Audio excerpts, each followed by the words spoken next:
Assalamualaikum warahmatullahi wabarakatuh. Saya Faruna Kusuma Wardani, NIM 18220057. Kali ini saya akan membacakan, menerjemahkan, dan menjelaskan naskah yang telah diberikan pada kelompok 3 ini, yang mana naskah ini menjelaskan tentang hukmut ta'amulil masrafi bil fawaidi wa hukmut ta'amuli ma'al maswarifil islamiyah. Jadi pada naskah ini menjelaskan tentang hukum perbankan, hukum bank yang dengan bunga, dan hukum perbankan secara islami atau secara syariah.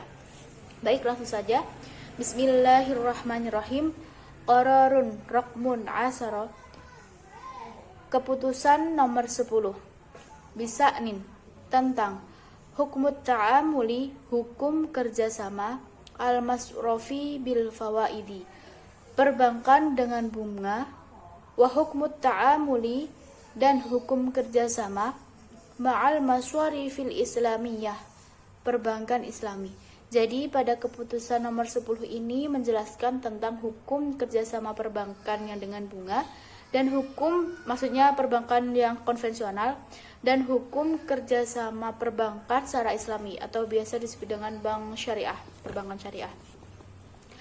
Amma ba'du, fa inna majlisa majma'il fiqhiyah al-islami, sesungguhnya Dewan Majelis Fikih Islami al-munbashiki al-munaddamatil mu'tamaril islami, yang berafiliasi dengan organisasi konferensi Islam, fi dauratin, pada sesi in'iqadi mu'tamarihi tsani, konferensi atau muktamar yang kedua, bi Jeddah, di Jeddah, min, pada asyarata ila sittata asyara alfa Rabiul Tsani alfa wa arba'umiatin wa sittatun au ithnani wa asyruna ila thamaniyata wa asyrun Desember alfa wa tas'umiatin wa khamsatan wa thamanuna.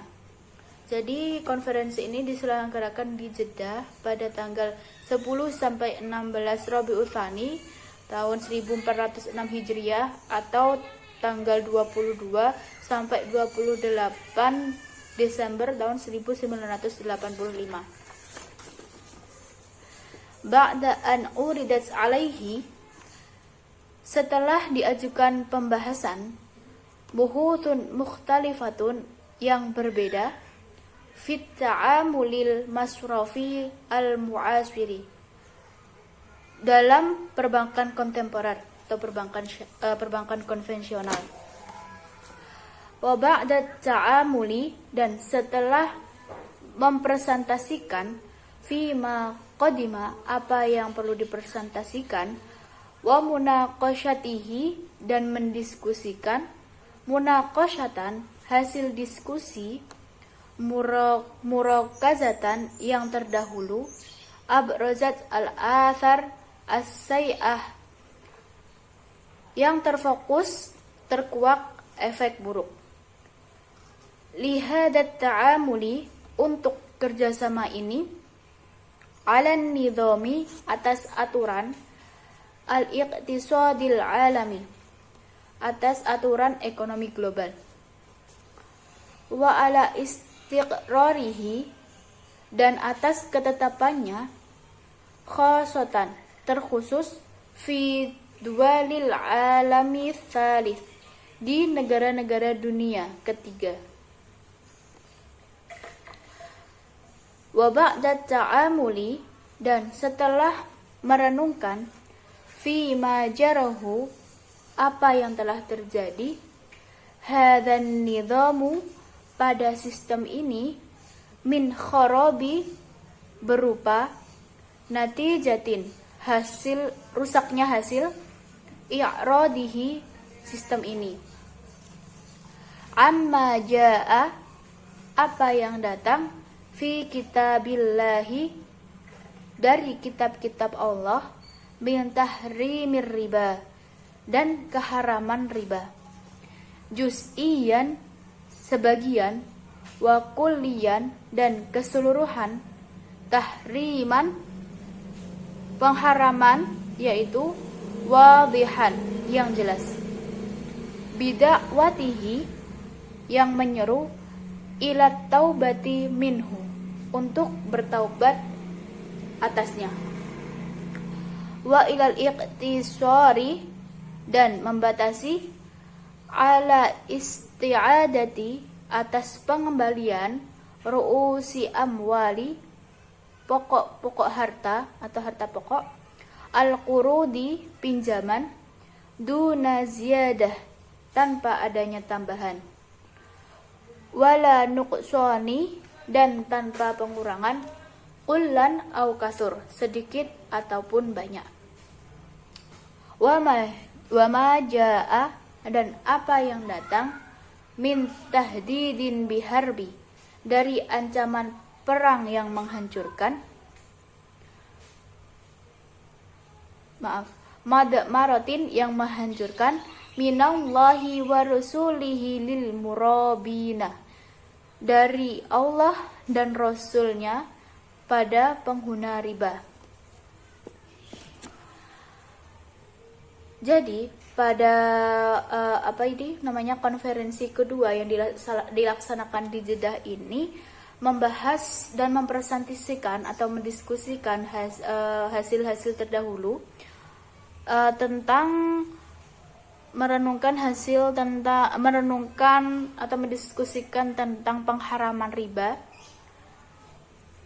Dan pada konferensi itu telah memutuskan pada keputusan yang pertama, awalan, anna kulla ziyadatin bahwa setiap kelebihan, au faidati atau tambahan, ala dainil ladzi atas hutang yang telah halla ajaluhu jatuh tempo, wa ajazal mudinu dan tidak mampu membayarnya, anil fawaibihi atas hutangnya tersebut, muqabilat ta'jilihi ganti jatuh temponya, wa kadzalika ziyadatun dan juga tambahan, awil faidatu atau bunga atau kelebihan, alal qardi atas hutang,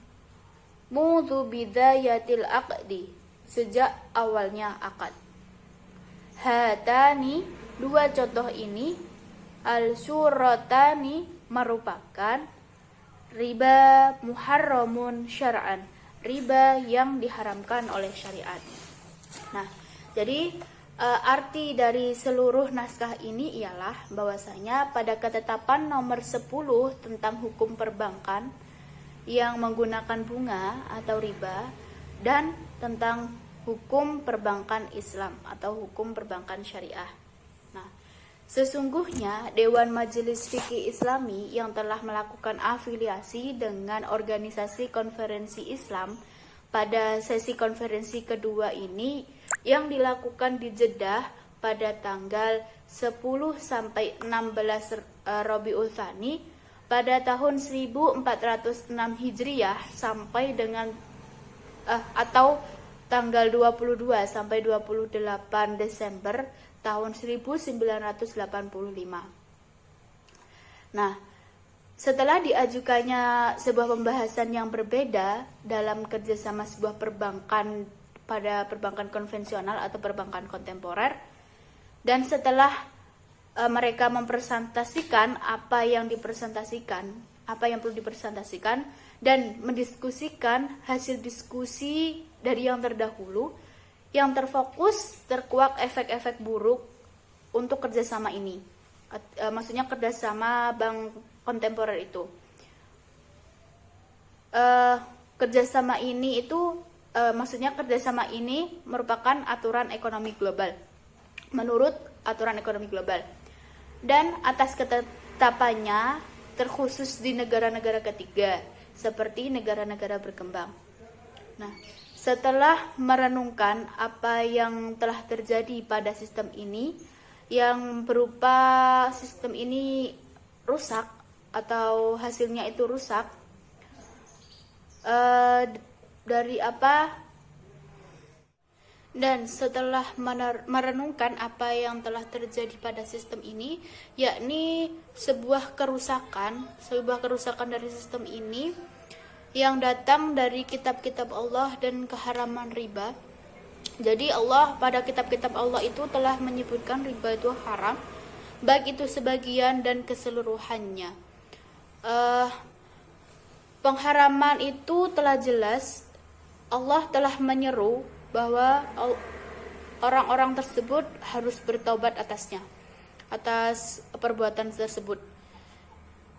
Kemudian pada ketetapan ini telah menghasilkan suatu keputusan. Pada konferensi ini telah menghasilkan suatu keputusan, yang mana keputusan pertama atau ketetapan pertama yakni bahwa di setiap kelebihan atau tambahan atas hutang yang telah jatuh tempo dan ketidakmampuan seseorang itu untuk membayar, atau ketidakmampuan seorang penghutang atau debitur itu untuk membayar imbalan atau sebuah pengganti atas jatuh temponya itu, dan juga sebuah tambahan atau kelebihan atau itu bunga pada hutang yang sejak awal akad itu sudah ditentukan, maka dua contoh ini merupakan riba yang diharamkan oleh syariat. Jadi pada dasarnya riba itu telah diharamkan sudah dahulu kala, sudah sejak zaman dahulu, zaman tadi tahun 1406 Hijriah, malah selebih itu Allah itu telah mengharamkan riba. Jadi dalam Al-Qur'an pun sudah dijelaskan bahwasanya salah satu firman-Nya pada surat Al-Baqarah ayat 275 yang mana berbunyi bismillahirrahmanirrahim, wa ahallallahu al-bai'a wa harrama riba. Allah telah menghalalkan jual beli dan mengharamkan riba. Jadi riba itu memang haram. Nah, maka dari itu demi terciptanya seorang muslim yang taat pada syariat, maka pada zaman-zaman sekarang ini telah ada perbankan syariah atau lembaga-lembaga keuangan syariah yang mana itu sebagai ganti, sebagai alternatif orang-orang, apalagi orang muslim untuk melakukan kegiatan usahanya, entah itu meminjam uang atau menabung itu pada perbankan atau lembaga keuangan yang berprinsip syariah. Seperti itu. Fatwa DSN MUI nomor 1 tahun 2000 tentang bunga interest atau faidah menetapkan bahwasanya bunga itu sama dengan riba. Jadi di sini fatwa MUI pun menjelaskan bahwasanya riba bunga itu haram. Nah, maka dari itu muncullah sebuah perbankan dengan prinsip syariah. Terus berprinsip syariah, demokrasi ekonomi dan prinsip kehati-hatian. Nah, hal ini dijelaskan dalam pasal 2 Undang-Undang Nomor 21 Tahun 2000 tentang Perbankan Syariah, yang mana bank syariah itu diciptakan untuk agar kita terhindar dari praktek riba, kemudian dari gharar, maisir dan lain sebagainya. Terima kasih. Wassalamualaikum warahmatullahi wabarakatuh.